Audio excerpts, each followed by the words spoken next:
I'm Mark Greubel. I'm the head coach for Waco Team USA Kickboxing, and I've trained multiple world champions. I'm Sergio Cunha, mixed martial arts coach. I coached 14 UFC world champions and 5 UFC Hall of Famers.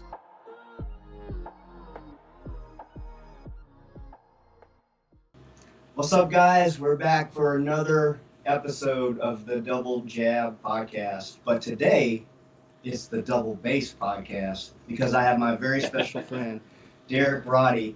He is the drummer of, he's been the drummer for Hate Eternal, Nile, Malevolent Creation, the Deboning Method, which was one of my favorite speed metal bands growing up, and currently Serpent's Rise. So, Derek, welcome to the show, man.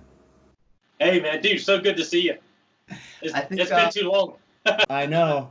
I think the last time we saw each other probably was like in the 90s, and then after that, shortly, you moved away down to Florida, Myrtle Beach, something like that. From Myrtle Beach, yeah, came to Florida, and then I joined Malevolent Creation. I think it was like 96, end of 96. And, yeah, kind of been stuck down here ever since. Right on. Well, obviously it was the right move for you. I see your videos on YouTube all the time. I've always, from the day I met you, was super blown away by your technical abilities, your speed, and your drums. And it was always a pleasure to watch. And it always made me feel really, really shitty as a drummer. I was like, man, I'm never going to be that good. That's a good motivation, man. Let's try. It did motivate me to try, but I'm telling you right now, I couldn't carry Derek's stick bag. The dude is amazing. But what's going on in the world of Derek Roddy right now? Just taking it easy. Obviously, you know, this whole COVID thing has shut everybody down. So yeah. I've kind of been doing the same thing. I have an office, quote, you know, studio close to my home. And I spend most of my time here. Usually during the day, I'm either recording or doing video lessons for my website, you know, that kind of stuff. So my day-to-day life didn't really change so much, you know, other than just being inconvenienced by having to go out. Like, we really don't do a lot of that anyway. Like, my wife and we're pretty secluded. We kind of like to stay away from big crowds anyway, so it didn't really affect us too much, but it did give me a lot of focus time. So I'm kind of using it to get a lot of stuff filmed. I've got a lot of different projects on the table that I'm recording right now, things that will be coming out this year, and yeah, pretty much it, you know. That's cool. So for those of you in the Augusta metal scene, here in Augusta, Georgia, at the time when I was a teenager, there was no metal scene in Augusta. It was a lot of punk rock, a lot of alternative, stuff like that. So the band that I was in at the time, we decided, you know what, we're going to create a metal scene because we're tired of not having a scene to go to. So we started this thing called BLODDFEST, and it was a all-metal show that was held right before Halloween, so everyone would come dressed up in costumes, and it was a blast. It was a lot of fun. But Derek and I both played on BLODDFEST 1. So Derek was in a band called the Deboning Method. It was Deboning Method and Diagnostic, and it was an awesome show. People still talk about it to this day. And for 19 years, we carried that tradition on. We did BLODDFEST for 19 years. I just recently heard that there was a rumor that some other kids had picked up the BLODDFEST name and kind of ran with it. And I was like, man, that's great. Whatever, man. Do your thing. Keep the tradition alive. It was really cool. Yeah. The last time I played live as a drummer was 2009 at BLODDFEST 19, and 500 people showed up to Sky City. It was pretty amazing, man. But that's great. Derek has been a huge influence in my life. Derek, why don't you show these people, instead of me talking about it, show them what's up. Come on, give us a little bit here. I don't know if it'll sound all that great, but let's see.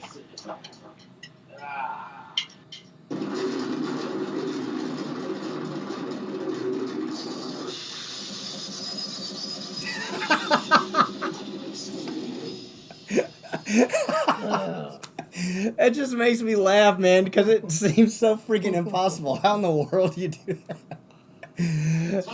It's hilarious. Derek, how many years you playing? Probably since you kid, right? Yeah, I'm 48.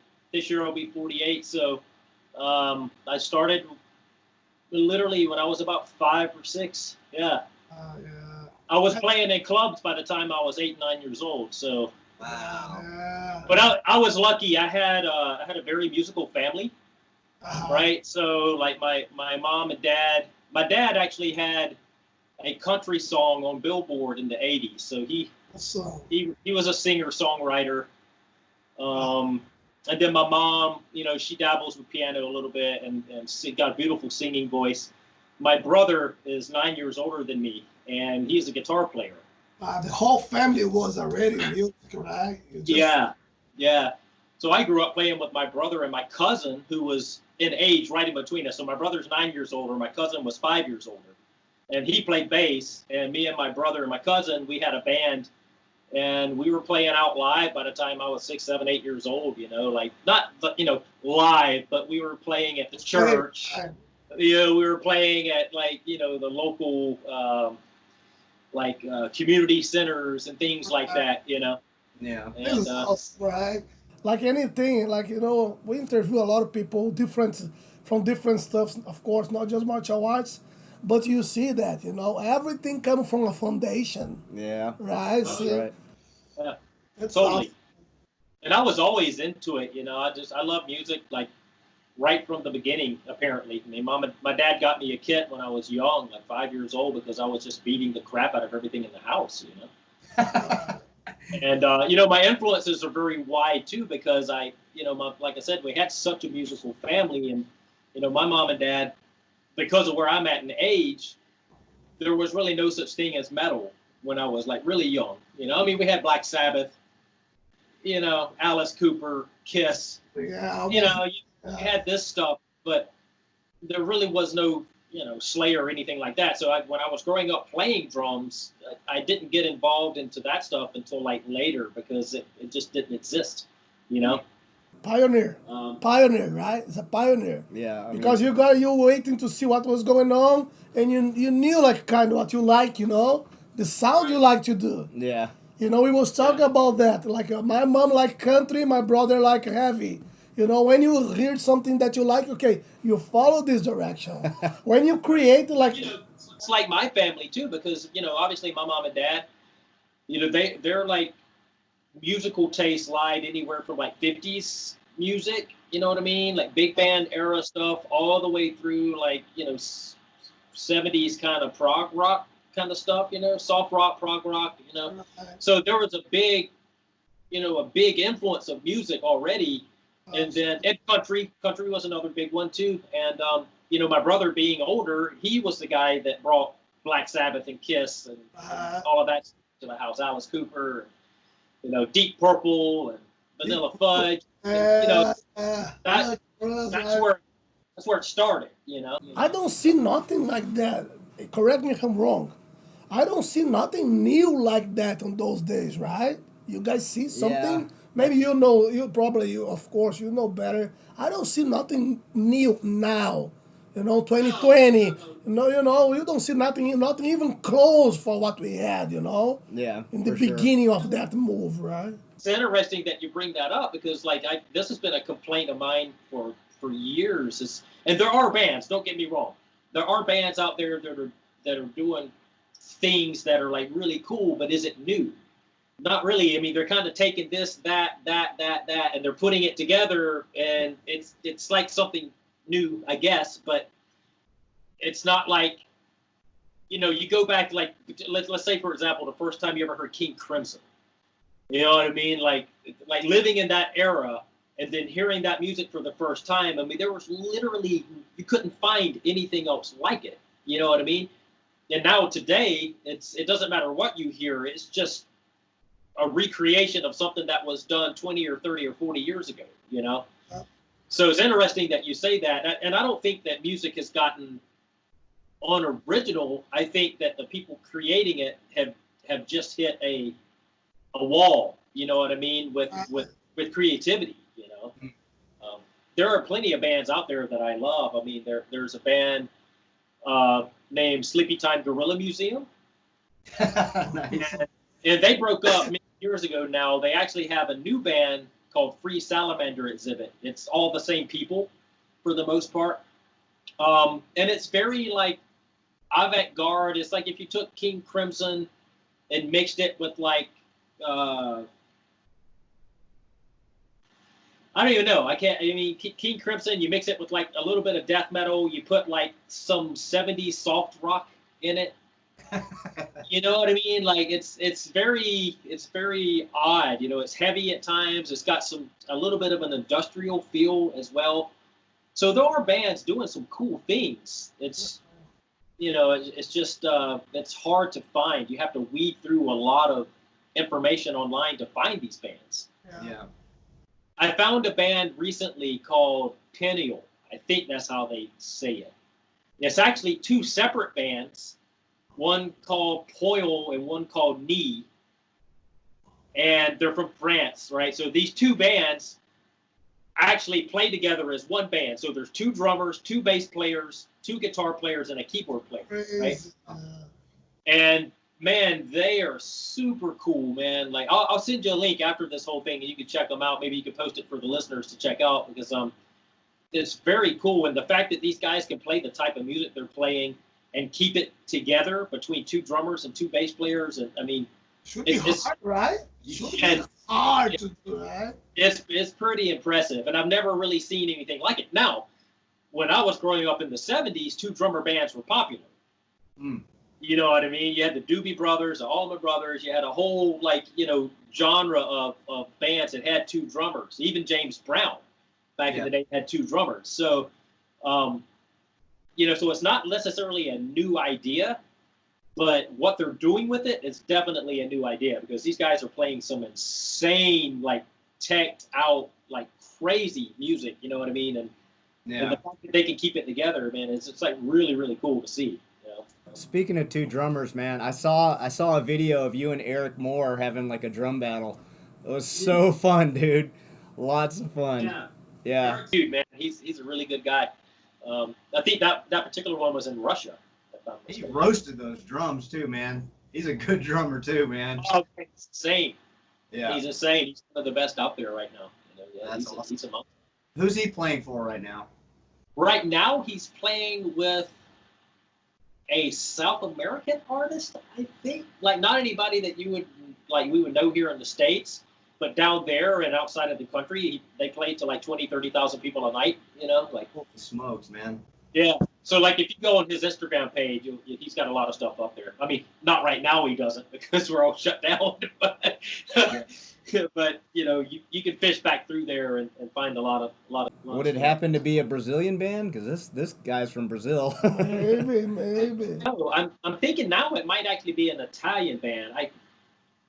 I don't know. I really, it's like a solo artist. You know what I mean? That just that they have a backup band. They play these big arenas and stuff. So You know, Eric's a good dude. Derek, is something you brought about. I'm from Brazil. It's some movement happening in Brazil a lot now.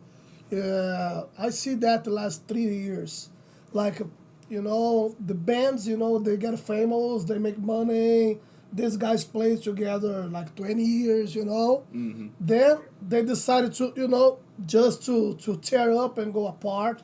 And of course, the leader, singer, you know, he have like a solo work, and he hired guys, you know, to have another band just to play for him, just to go with him for concert, but he make it just for his name.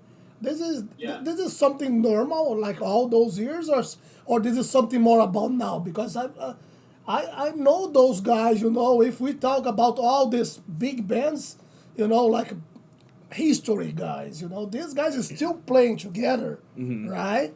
So 20 years, 10, 30 years. But now these bands now from the 90s or 20s or 2000s, they play together 10, 20 years, and okay, done. This is like different, right, from what it was before, right? In a way, but I'll give you an example. So Genesis and Peter Gabriel. So here's one of the first examples of of a frontman leaving a band and starting his own thing and becoming really popular, because Peter Gabriel was the singer for Genesis for years, right? In the 70s. So he split off and did his own thing. But Phil Collins wasn't Phil Collins? Yeah, but he was the drummer. He was. Look, I don't knew that. Do you knew that? Yeah, he was a drummer. I knew he played drums, but I don't knew he was the drummer. I always thought he was one. He's an excellent drummer. Crazy, right? Crazy. Yeah, Phil's great. He lives down here, actually, down in Miami now. But yeah, I mean, so once Peter left, Phil decided, well, let's get another drummer and I'll sing, you know. But Peter Gabriel was the front man at Genesis for years, you know. So that's kind of one of the first examples of that. It's, you know why it's more common today? Because it's absolutely impossible for 4 guys in a band to make a living. It's impossible. You cannot do it. Right. So what happens is the front man leaves the band after he's built a reputation with the guys that he's played with forever, leaves the band, hires some guys for $200, $300 a week to come play in his band, and then that way he can afford to go out and actually make a living. Right. So that you see a lot of that in this in these kind of situations now, where there'll be like one main guy and then everybody else is just hired people, Right. you know, and these hired people are barely making any money at all. I mean, they're making enough money to live paycheck to paycheck, basically, the same as anybody else. Wow. So, and like I said, this is the reason that I'm not in a band and touring and playing. I just can't afford it. I mean, it's with the way that expenses are, you know, I mean, people don't realize that, like, you know, Mark, when you and I were playing, we could afford to drive all over the state, you know, 2 or 3 states away, because gas was 89 cents a gallon. Right. You know what I mean?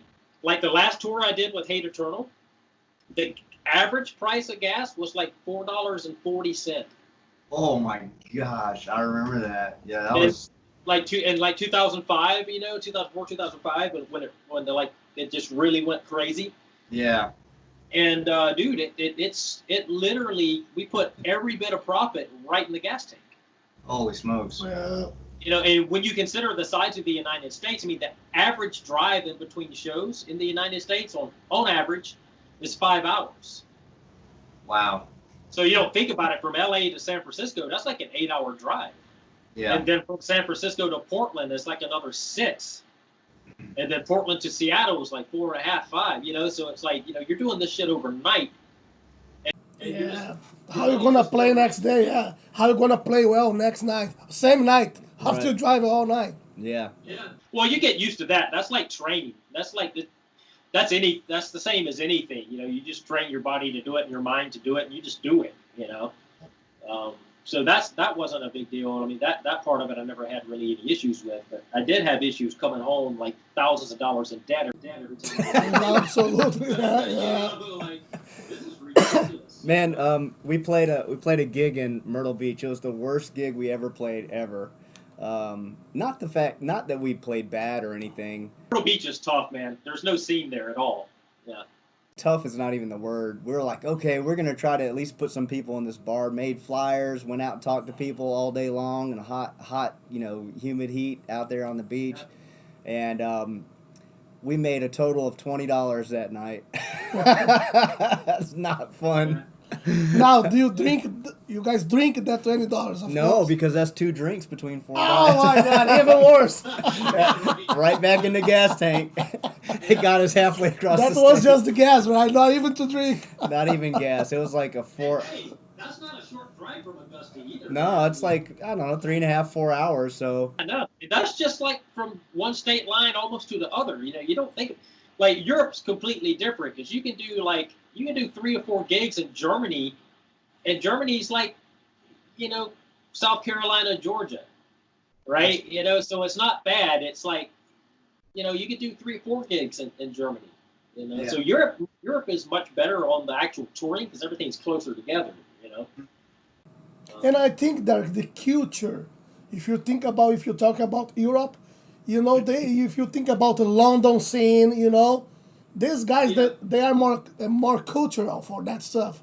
People would go to watch you. People would go to check it out. I think they have, you know, about music a little bit more like let's say habit, you know, to Yeah. let me check it out what's going on. These guys, let me go.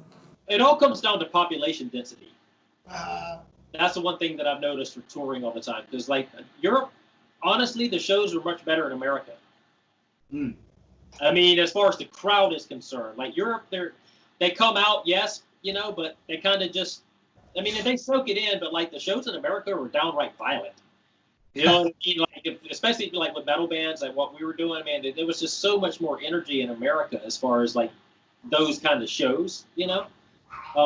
But again, population density.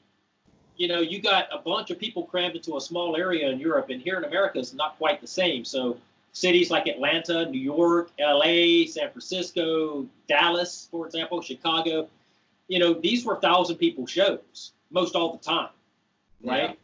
But, you know, when you're playing, you know, St. Louis, or if you're playing in Oklahoma or Arkansas, or, you know what I mean? So your chances of having any kind of crowd dramatically goes down. And that's what sucks about touring in America, is because you have all of these big cities are thousands of miles away from each other. So you have to fill in the blanks with all of these little towns where you have nobody. You know what I mean? So it's kind of like a double-edged sword when it comes to touring in America. It's much easier to tour in Europe because the shows have more people on average, because the population density is much tighter. You know. So if like in America, if all we had to do were like the 10 big cities, you know, those shows would be great. It's just that getting to them is a pain in the ass, you know. Yeah. Interesting. I've seen a lot of good shows in Atlanta, actually. Masquerade, man. Yeah, the Masquerade. Holy smokes, they had an amazing plethora of bands that came through there. All of my favorite bands used to always go through there. We got into a huge fight at the Masquerade one time. We were watching System of a Down and Fear Factory, and I think Fear Factory was headlining the show. But we got jumped by a bunch of Nazi skinheads. So we had, one of my friends was a little black guy. He's about 125, 130 pounds, and these guys were slapping him in the head and spitting on him and calling him a bunch of choice words. And finally, we had enough of it, man. But my little brother and I and a couple of my friends, we put on a kickboxing clinic on those dudes. Before you knew it, we were walking out of the Masquerade, and there's a bunch of little skater kids like, "Yeah, man, that was awesome!" Like giving us high fives. How'd you guys learn how to do that? we rock it. My brother. There used to be a little bit of that around. You know, we never ran into that. Like, you know, past the 90s, that shit really didn't happen anywhere. Yeah. You know. And, you know, there were a couple shows I can remember early on, you know, maybe here and there, but they were so much outnumbered by metalheads that, like, none of these guys would start anything, you know. Well, these guys were big. They were, in fact, they'd hurt quite a few. There was probably about 6 of us and probably about 15 or 20 of these guys. And to kind of give you... well, you know, you go to a metal show, it already looks like a fight, right? Yeah. The whole crowd looks like a fight. Yeah. Well, the lead singer of Fear Factory gets on the mic and says, you know, if you guys don't quit fighting, we're out. They left the stage. The fight lasted so long and was so bad. But, I mean, honestly, we were just trying to survive. It wasn't us trying to, like, pick fights with these guys, but they were not playing. I mean, there was beer bottles crashed over guys' heads, chairs. They're bullies. Always bullied. They are bullies. It's crazy. Yeah, man. you don't really see a lot of that. Even like we did a tour with Hatebreed with Hatebreed in 2005 or 2004 or somewhere. And man, those shows, I swear to God, at least one out of every 3 or 4 shows resulted in somebody leaving in an ambulance, you know? Smokes. And it wasn't because of fighting per se. It's just that people got so rowdy in the pit, you know. Like that's what I'm saying about America. Like over in Europe, they don't do that stuff. But here in America, like people take, and they're not. I don't think like they're intentionally trying to hurt people. But like when music takes over, you know what I mean. And like you're in this atmosphere. I mean, you know, just from fighting, it's kind of the same thing. It's like you're not there to fight, but if shit starts going down, you know, you're gonna jump right in, you know. So I don't know. there's not a lot of it these days, and I haven't seen anything like that in years. You know. I'm too old for that now, man. Yeah. You want to go to watch a concert, I want to actually. Of course. I'm the guy I used to make fun of when I was a kid, holding the wall up now. So, you want to go for fun, you Yeah. want to go for a good night, for entertainment, not go to, okay, you ending up your night fighting or somebody trying to break a bottle in your head. No. Yeah, definitely crazy times. Hey, Derek, before we started the podcast, you had a picture that you found, you dug out of your closet there. You want to show these guys the picture? This is hilarious. All right, you ready?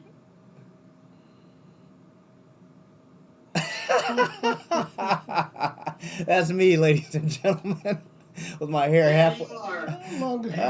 That should be a good money. That's Salute, hilarious. right? That's hilarious. He's so handsome. Hey, back it up a little bit, Derek. See that blue kit, guys? That's the drum kit that Derek sold me when I was 17 years old. But Maybe. Old 62 Ludwig. That was awesome. Dude, that kit sounded so good. I mean, I have yet to find a kit that sounds that good, man. To be honest with you. I regretted selling you that kit for years, decades. I swear, man. Like that was a really good kit. And you know the story of that kit, right? How I got it. Refresh my memory. So, do you remember a band named Monster from Atlanta? They used to be Ghost Story. Very vaguely. I do. It was this guy named Chris Cobble. He was a bass player in this band Ghost Story with Chris Baker, who ended up in Atheist, actually. And when Deboning Method broke up the first time and I moved to Atlanta, this is before I met you, because I lived in Atlanta for a little while before, Mm-hmm. So our guitar player in the Deboning Method, who was our singer at the time, decided that he was going to move to LA. So he left the band, and we had always loved Ghost Story. So we got in touch with Chris Baker, and I moved to Atlanta to start playing with Chris to get him familiar with the songs, to start writing new stuff, right? And I went over to see this guy, Kevin, that played drums in this band Monster years later. This was like right just before I met you. I had already moved back home at that point, but was still going to Atlanta every now and then to play with Chris. Uh-huh. And I went there to sell Kevin. I don't know if you remember that white Grand Star Tama kit that I yeah, I do. Yeah, you used to play with Bedlam Hour. Used to use that drum kit a lot. Yeah, exactly. So I had like a 2 bass drum, whole thing of that I used in the Deboning Method for a while. And Kevin was looking for a drum kit, so I said, you know what, I wanted a new kit. That kit had 22-inch kick drums, and because I'm only 5'10" or 5'9" and a half, like right there, so playing on smaller bass drums feels better to me. So I wanted a kit with 20-inch kick drums. Mm-hmm. So I sold that kit, and I put on order the Premier kit that I had, the Signia kit that you ended up playing here and there, which was, if you remember, that. Oh yeah, that was a beautiful kit. Right. Mm-hmm. Okay, so I drove to Atlanta with that white Grand Star kit in the car to go sell to this dude Kevin, and he lived right across the street from Atlanta Discount Music. So I went to his house, I sold him the kit, and had every intention of bringing that money back home and paying off that kit. Well, on the way out, I pulled into Atlanta Discount Drums. Right when I walked in the door, guess what was sitting there? What's that? That blue Ludwig kit. Ah, nice. And the owner of the store was a drummer, even though it was a full-range music store. He owned the kit, and he had just refurbished it.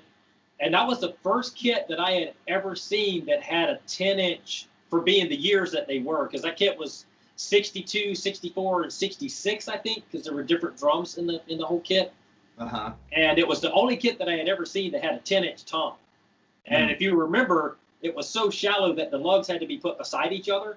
Man, they sounded amazing though. That thing. They weren't on top because they were. And I had never seen that before, and I was like, holy shit, that kit has 20-inch kick drums. Yeah. So there I was. I had just taken money for the other kit. I'm shelling out money right here to buy this one, and I put it in the car and came home with it. I love the blonde hoops on it, and they're unfortunately stained with fake blood now because of all the BLODDFEST shows we played. But whoever got them, I'm sure he cleaned them up or changed them or whatever. But yeah. They were still here because I bought those hoops for that kit. I remember. Yep. Because I think they originally had the black ones, black with the blue sparkle stripe. Black with the blue stripes on them. Yeah. Yeah. But they were all chewed up, and I mean, the guy did the best he could with them, but the rest of the drums were in great shape, you know. I have a recording of that kit that me and Bob Moore did at Sound Lab right when I got it. Like, it might have even been the night or the next night after I got that kit. I brought it and took it right to Bob's and mic'd it up, and I couldn't believe how good that kit sounded, you know. So I played that kit for a year or so before I sold it to you, I think. Yeah, man. I used that kit to record the Emerge album with Diagnostic, and it sounded amazing. So I was really happy with it. I think he sold it to me for like $700 and something bucks. I think I might still owe you some money on it, actually. I think I still owe you like $50 or something. Forget about that. Let's move next. I don't remember. Oh my gosh. Yeah. Great set of drums. Yeah, man. Well, all right, guys. That's all of our time here for today. Thank you, Derek, for spending your morning with us, man. It's been a pleasure. Great catching up with you. After this show, we may just do a segment called the Double Bass Podcast every now and again. Thanks to you. Yeah, anytime. All right, guys. Thank you very much. We'll see you again next time.